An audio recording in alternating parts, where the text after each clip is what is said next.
What's going on, guys? This is IwillMURKu, and I'm back today with a game of ground war domination on Rundown. And in this game today, I'm using my Great White Ninja class, which is the UMP 45 silenced, the Spaz 12 with the grip, Marathon Pro, Cold-Blooded Pro, Ninja Pro, and Stuns and Simtex's equipment. But right there, I just cut out the first 30 seconds of the gameplay just for time concerns, keep the video under 10 minutes. But basically, I was trying to rush this bridge like I am here, and I got pushed back by some tubers and eventually picked off. But when I spawn on the seaside in domination, this is my basic strategy. I try to rush across this bridge and get in behind their spawn, because this is a map that has so many choke points that I feel people just sit and focus on. You know, they either get up in the house and stare across the bridges, or they sit in this building on the far side of the map for me right now, on this side of the bridge, or the main little channel that I'm trying to get back behind. They just sit there, you know, and they stare where people are going to spawn and come from, and they have no idea that someone's getting back behind them. So if you can effectively flank back behind people like this, and, you know, pick them off without them knowing you're around, it's a great way to pick up some kills. You know, I've seen people post videos, they call it ghosting, you know, with cold-blooded and ninja silenced weapon, but whatever you want to call it, it's a very effective tactic. And right here, I checked my map. I'm trying to figure out where they're spawning at, because ideally, it would have been nice if my team would have kept B and kept them spawning back here at A. Because now I'm not quite sure how far I'm gonna have to push up to start getting kills. You know, obviously, as this guy comes back here, people are gonna keep coming back to this building. They love that building. But when I'm running around, you know, with my ninja class, I always just try to stay moving, you know, pick someone off and just move to a different spot, because people love to come back for revenge kills, and I think you'll see that here in a little bit. I believe it's this video. I pick off the same guy 3 times just because I keep moving my location and he keeps running back for his revenge kill and has no idea where I am. Oh, excuse me.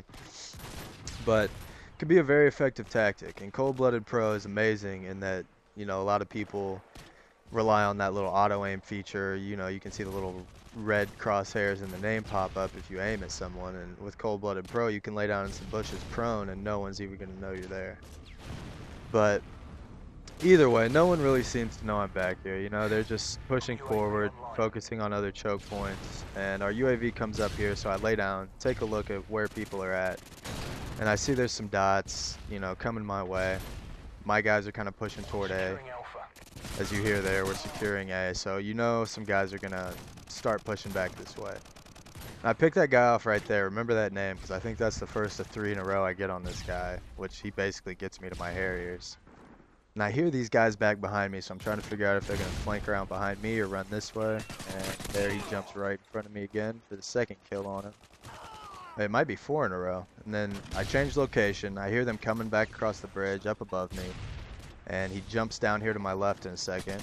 Pick him off again. And I run out of ammo, so I run over here to try to pick up his gun, and it's one of those great times that they magically have no gun on them. Love that. So I'm stuck with my Spaz, no ammo. I hear this guy behind me again, and I don't know which way he's going to come out. I hear him run out that way. So I come over here, and I believe that's 4 in a row on this guy, and luckily he has a gun, but it happens to be another shotgun. Either way, though, I'm to my Harriers, so I run over, throw them down, you know, where I hope they're spawning or going to be moving. And then I just lay down over here, take some cover, and hope that my Harrier does the work. You know, this is normally what you'll see me do, especially when I'm working for Nukes. Once I get my Harrier up, I'm just going to chill. You know, call it camping if you want, but I'm not really, you know, trying to pick up kills. I'm just trying to stay alive right now. Just hanging out, trying to let my Harrier get my chopper, but this guy decided to destroy my Harrier, so I have to move on with 2 shotguns and my Simtex. Here I overthrow this guy pretty badly. I don't know where I was really aiming there, and then I get, I don't know, nice little spray with the AA-12. I never really use this gun. I'm a Spaz 12 whore, as you'll see. It's normally my secondary on pretty much all my classes. But, you know, I think I'm 3 kills. I think my Harrier got 1 kill, so I'm 3 kills off my chopper gunner. I can hear people above me. I see dots up there. I'm just trying to wait for an opportunity or wait for a situation where I feel comfortable moving out and trying to pick up some more kills with only some close range weapons. I hear Claymore go down above me. I don't know if you could hear that, but I heard it somewhere, so I'm going to move up here and be cautious. See this guy, so I move up, trying to get in range, and luckily the spaz shoots down hallways, as we know. So I pick that guy off, move locations, and get lucky and find an M16 laying here in the corner. So they're calling in Harriers, and I believe they call in a Predator missile here in a second. So once again, I'm just chilling. I'm just biding my time. I'm 1 or 2 kills off here now. So these guys walk out here, I spray a little bit, get my chopper gunner, and then I take off. I go to find myself a nice little hiding spot, wait for the Harrier to go down, because that is honestly one of the things that, until I figured that out and knew that, that would aggravate me so much. I didn't know that Harriers would take out chopper gunners, so you call your chopper gunner in and their Harrier takes it out.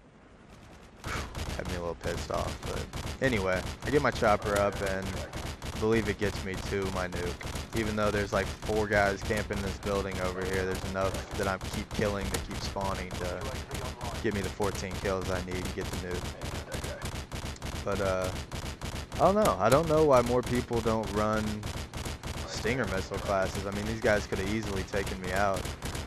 You know, it takes 2 Stingers to take down a chopper, but people are more content to just keep dying. Or just sit in the building and let their teammates keep dying. But either way, it works out in my favor, so I'm not complaining. But I don't know. This whole, you know, ninja class, ghosting, being a ninja thing, it really works out well, I find, especially in domination games where the spawning system's a little more controlled than team deathmatch. You know, you're not gonna just run into like random ass spawns. I mean, it is a little bit, but at least you know the general location unless you cap all points, like, you know, but whatever. I hate when the team does that. Either way, come out of my chopper, I got my nuke, and got an M16 and AA-12, so I decided to keep on going, you know, let the score play out a little bit, see if I can rack up a few more kills.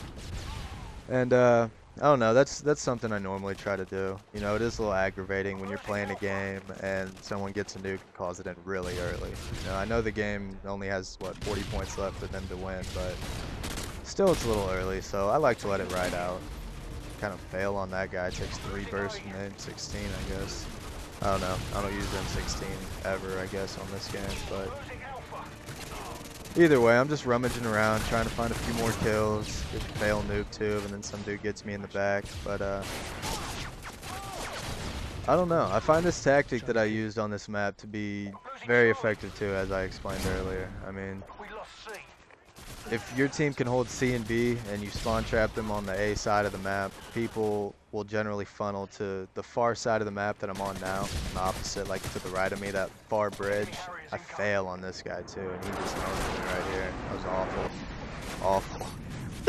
Oh, excuse me. But anyway, you know, that choke point over there, people just love to sit in that building.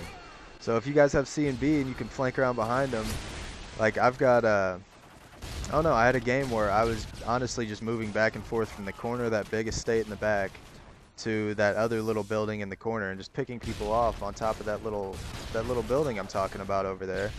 And you can just rack up a kill streak. I believe I got a nuke in another game doing that, but I don't know. Here's another little tricky point, but people just, I think some dude just ends up jumping out and spraying the shit out of me with this AA-12, but grab a few quick kills there. That same guy from earlier is the last one. I think he jumps down and gets his revenge.